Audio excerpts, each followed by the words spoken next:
Eu queria anunciar as autoridades presentes e os participantes da mesa redonda.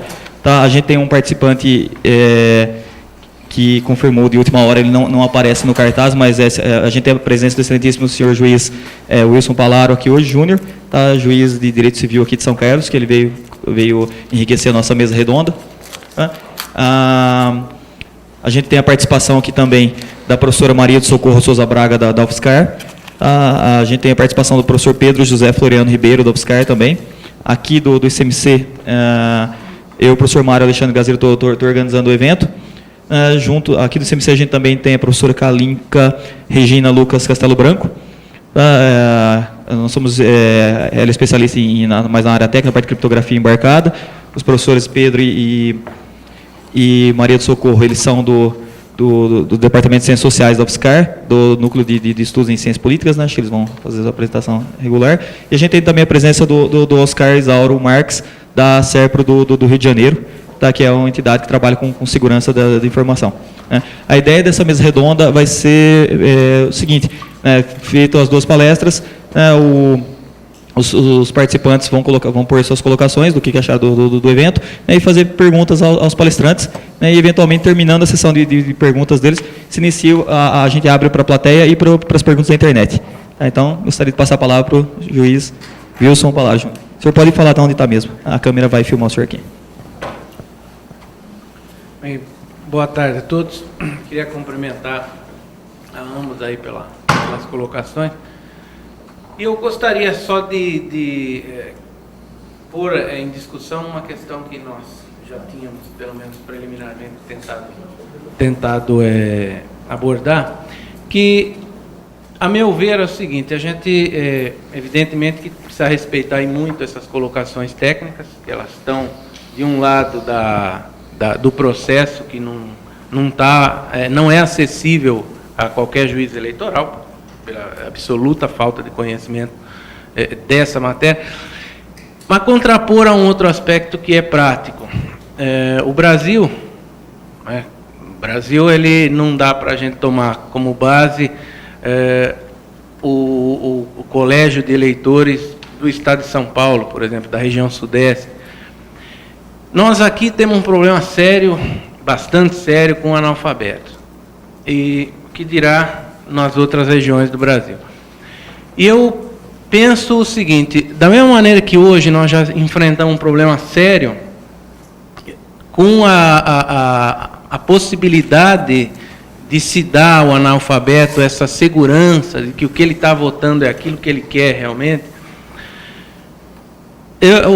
o meu questionamento é essa conferência, essa emissão de um voto escrito, que eu acho perfeitamente útil, mas para o analfabeto, ou para aquele que se pensa alfabetizado, mas que também enfrenta uma dificuldade tanto ou até maior, às vezes, que o próprio analfabeto na hora de votar, como é que a utilidade que ia ter essa impressão do voto dele? Ou seja, na medida, não para a conferência, evidente que isso é inquestionável, mas no sentido de se permitir a que ele esteja seguro do processo de votação. Ou seja, o que ele está pondo é realmente o que ele queria. É porque o que a gente observa na prática é uma dificuldade extrema do sujeito ter posto aquilo que ele queria. Então, talvez o cabresto dele já vem da rua, no santinho, sabe Deus. E essa aparição, por exemplo, na tela da cédula com a votação, em que isso resultaria de benefício para esse tipo de pessoa que já não tem domínio nenhum do que ele está fazendo ali enquanto eleitor. Eu vou responder essa questão com três pontos diferentes.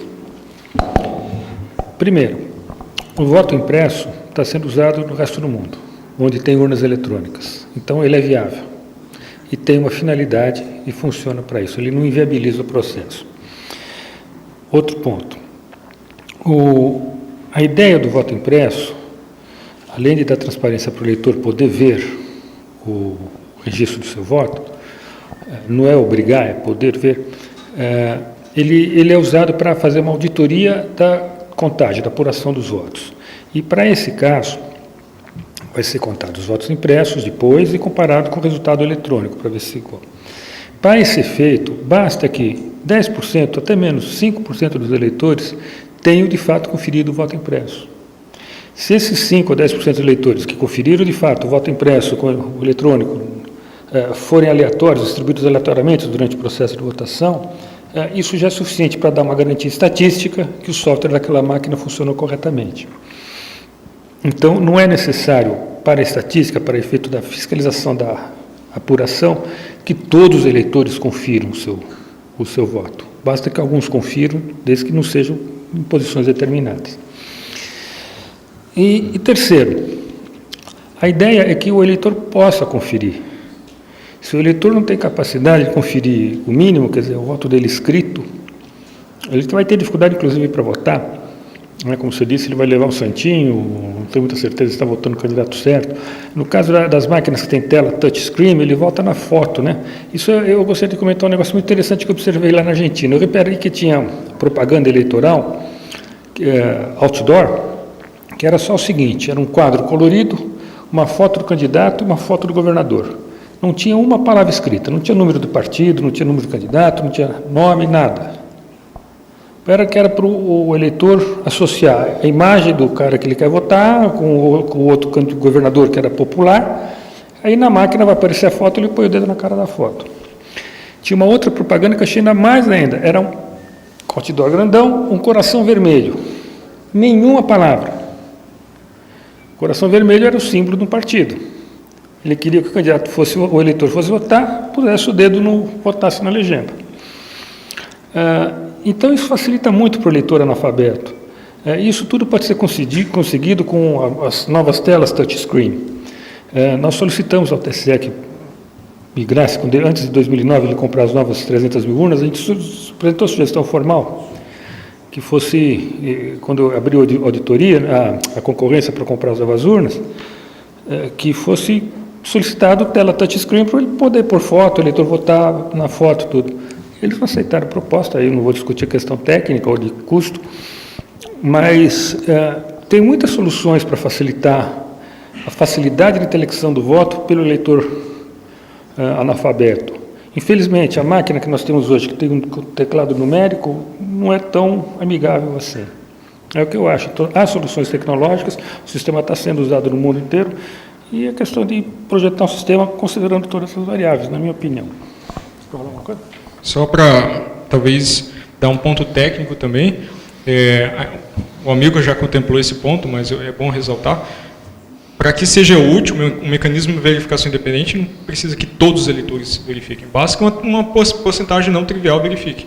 Então, claro que muitos vão esquecer, claro que muitos não serão capazes, você tem eleitores com deficiências, que são cegos, então esses talvez não sejam capazes de verificar, mas alguns serão, e é isso que é importante, porque aqueles poderão, estatisticamente, verificar se existe alguma fraude em larga escala, em média escala, acontecendo na contagem dos votos, desde que aquela auditoria depois da eleição seja realizada. Não adianta nada você também imprimir comprovantes de voto, não fazer nenhum tipo de auditoria, ainda que por amostragem, no final da eleição. Isso é interessante, né? Uma coisa que eu não falei na minha palestra, tinha pensado em falar e esqueci de falar, é que a questão do voto eletrônico, voto impresso, sem voto impresso, a tecnologia, a questão tecnológica da máquina é um dos problemas.